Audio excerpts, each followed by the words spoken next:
think in my email or something, that there's, for example, a project talking about what project we choose.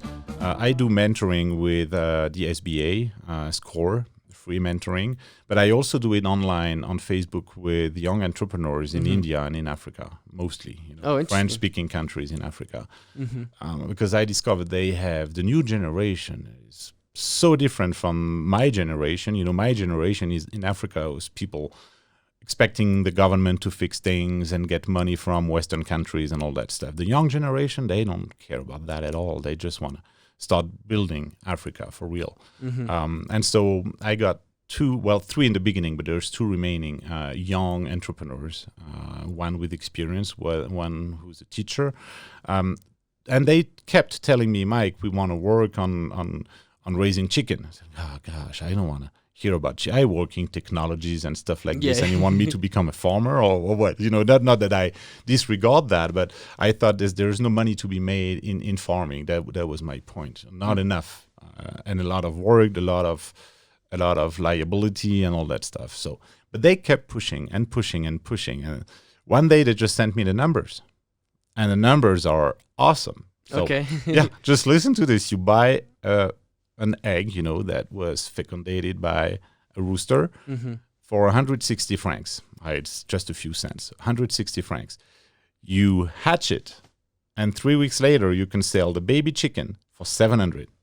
Oh, wow. 160 to 700 in 3 weeks. Now, you raise the chicken to an adult chicken, like 45 days. You can sell the chicken for 2,800.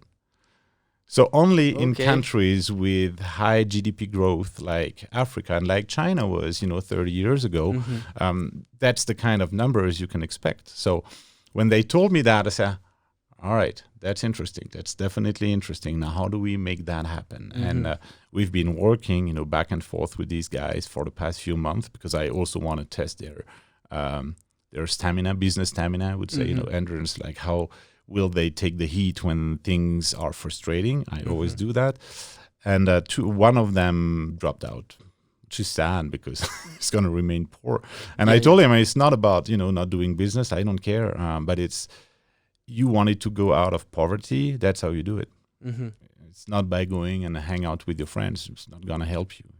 Or go to church. I mean, I have nothing against that, but that's not where you succeed. Right? You succeed by doing. It's just about doing. And the other two are still on board. So that's how we are getting started to become, and that's the goal, to become the number one producer of chicken in Africa. Okay. With the first purpose is feeding the population because they have a lack on protein. That's the number one thing, and then exporting it out to China, who needs a lot of food, and even Europe, where the way they raise chicken is sometimes, questionable, to say the least. So that's a different approach. And I told them I'm all in with one condition: is that we gift a baby chicken to all the kids in the schools in the villages we work in, and a farmer comes and teaches them how to raise the chicken. Nice. So we can show them. Yes, you can make money. Yes, you can put food on the table. That's, I think, the most important thing. Really, I always tell my kids there's nothing more important than knowing how to make money because everything else depends on it. Everything. For sure. So nice.